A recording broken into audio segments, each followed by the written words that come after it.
Hey, what's up? Well, good morning. My name is Hassan, and I've been delaying this channel for a while now. But you know what? Today's the time. Let me teach you guys something. So for the first video, what I did is I shot some studio portraits yesterday inside my small studio setup that I have right now. And let me remind you, it's not an expensive setup. It's the most cheap, most basic setup. But I have three lights. Throughout the time, I've collected three strobe lights. Strobe lights, I'm saying. Sorry, flashlights. This includes one strobe light from newer, used, and two speed lights from newer, used again. Um, you know what? But the thing is, it doesn't matter what gear you have. If you want to start practicing your stuff, practicing your photography in studio lights, um, I'm gonna show you my setup first of all. That how I set it up, how I set it up, set it up, how I set it up, set it up, how I set it up, um, and then I'm gonna show you how I edit those photos as well. So right now on my Instagram, since January 1st, I've been planning to do black and white, mostly black and white. So let's start this video. I have a concept in my mind. This concept includes um, a collage of four pictures, similar pictures but different styles. Um, okay, so let me show you how I shot my photos. Give me a second.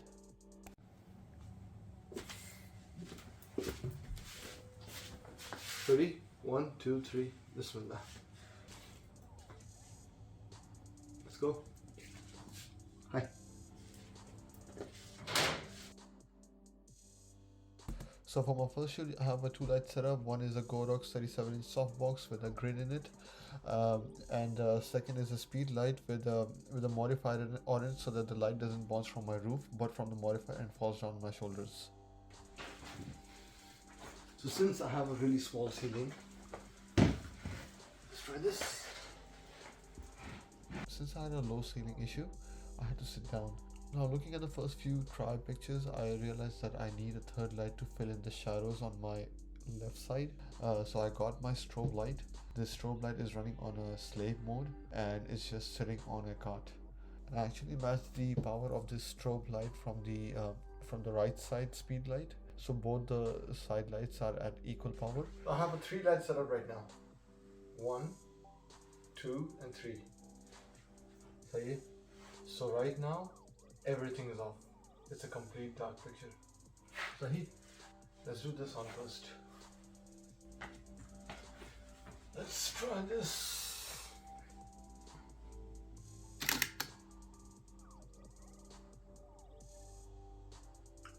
This is what I want. This is actually what I want.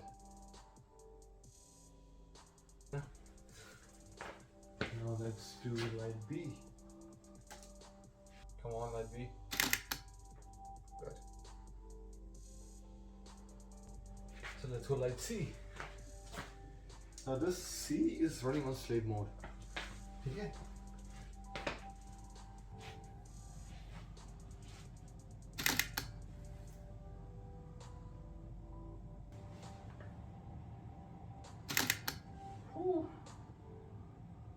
Blinded. So for a different look, what I did is that I moved the strobe light behind my left side, so that it's flashing the back of my head on the left side, and the speed light was actually flashing the light on the right side of my head.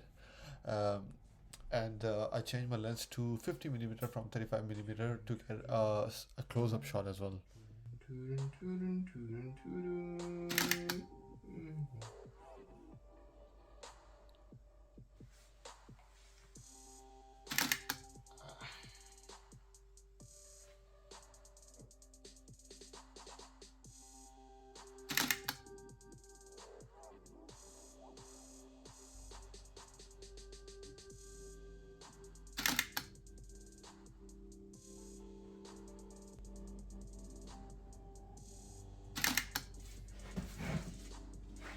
So I've cut it down from 140 photos to about 24 photos. And you know what? Because of the space that I was working with, I had to set up my lighting like 3 times. and I made a few changes here and there. And posing wise, I'm not very good at it, so please. Um, okay, let's start with the first one. So this is how I actually started up, right?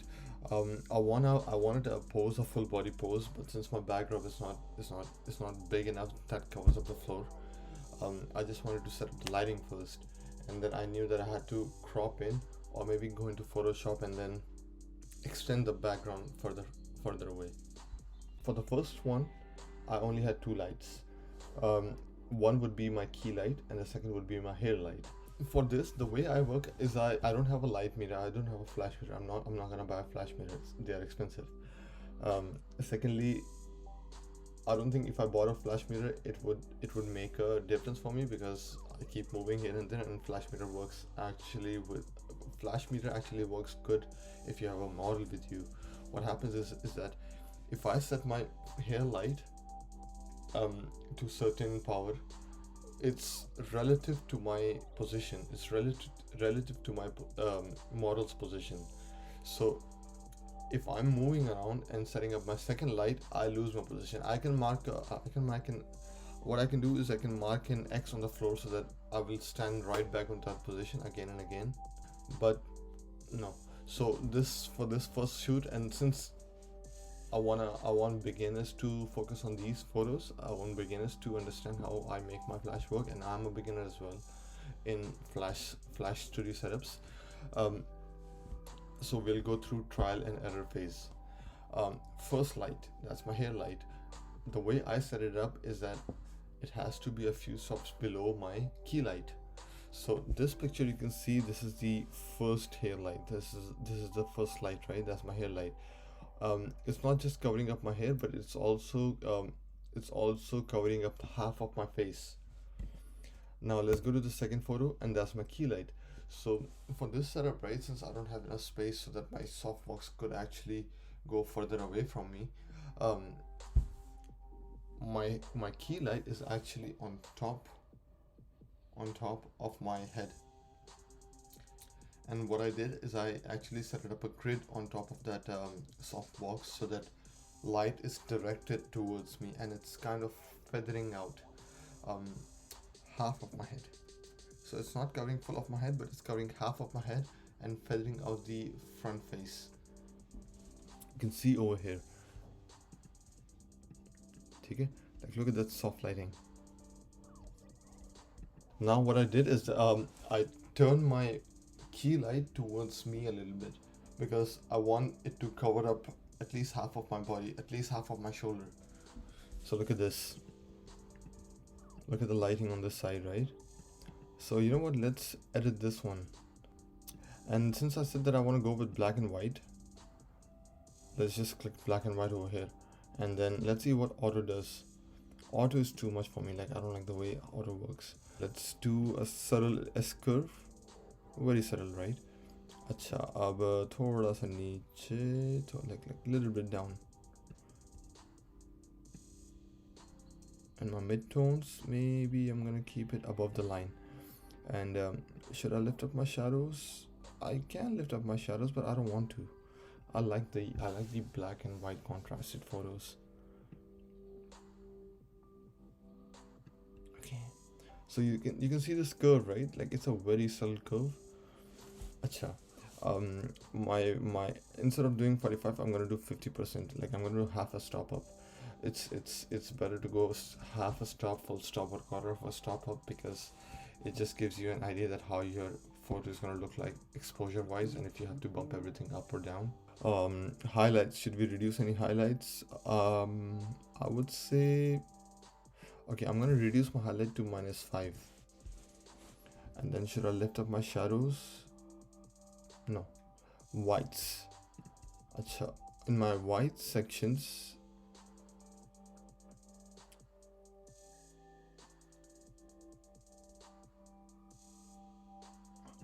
I think my exposure wise, it's all looking good. Like, I'm not gonna touch it I'm not gonna touch it at all. I don't want to touch it too much. Whites are looking good. Let's look into blacks. Interesting. So you see, what's happening is my hairline is disappearing if I decrease down my blacks. It's like if I give it too much of a contrast in blacks, because since my background is actually black. So what I'm gonna do is I'm gonna lift it up by 6 plus 6. Remember, like, you don't have to go over, like, you have to shoot right. Like, if you understand how to shoot in proper exposure and in your lighting is good, you don't have to edit it too much, or else it becomes like a very very extremely edited photo, unless you're going for that look. I'm not going for that look. I'm like, I don't want to. I like my photos to be subtle but really with a good contrast and a punch in it. And I'm gonna reduce it down just so that it doesn't lose any details. Like, if I go like this, it becomes like a like a like you know when your watercolor mixes up together. We don't want that. So let's bring it up, maybe negative 20. Overall picture looks good. Okay, good. Okay, so textures and clarity. So what happens is that if you increase, this is where a lot of people make their mistakes, by the way.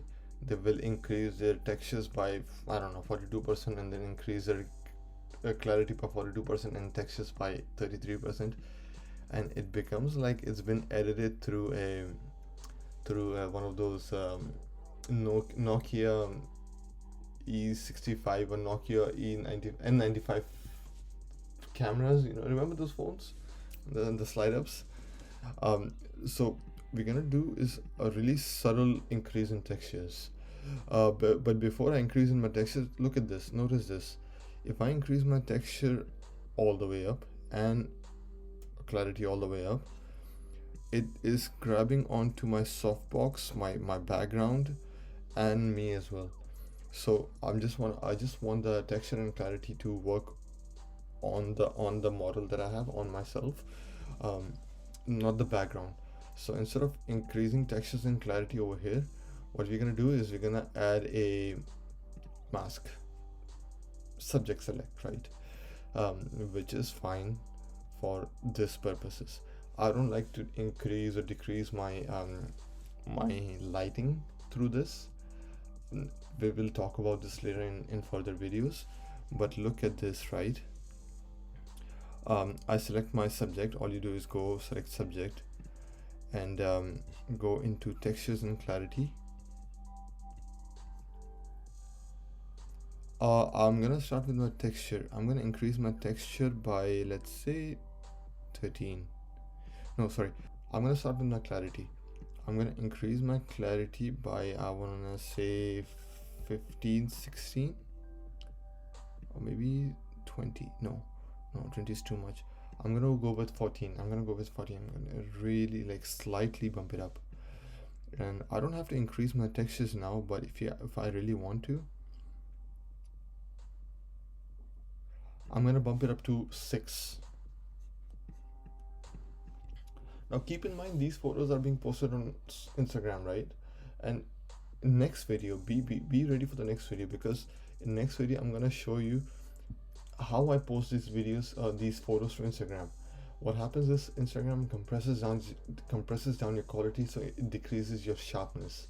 Like, there is a solution to it. You know what? I still believe that it's too much. So I'm gonna reduce down my clarity by 10, like by 5. Yeah, that's looking good for me. Sharpness, again, don't overdo it. Do not overdo your sharpnesses, because it can look really bad sometimes. It gives you that N95 look again.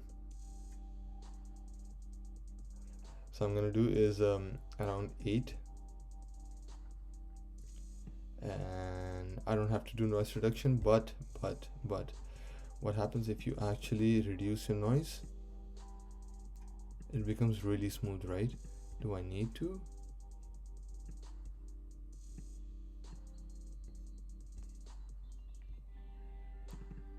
No. So you know what? In my mask, I'm gonna shut down my mask now. So I'm gonna make a radial gradient. I'm gonna increase the length. I'm gonna feather it 100%. Yes, 100%. What happens is, if you don't feather it 100%, it looks like, okay, there is a clean spot, and now it starts to feather out. And you know what, actually you can see that spot through the through Instagram or anywhere else. Like, it becomes really really visible when you export your images from raw to JPEG, like from editing software to a JPEG. And I'm gonna reduce down my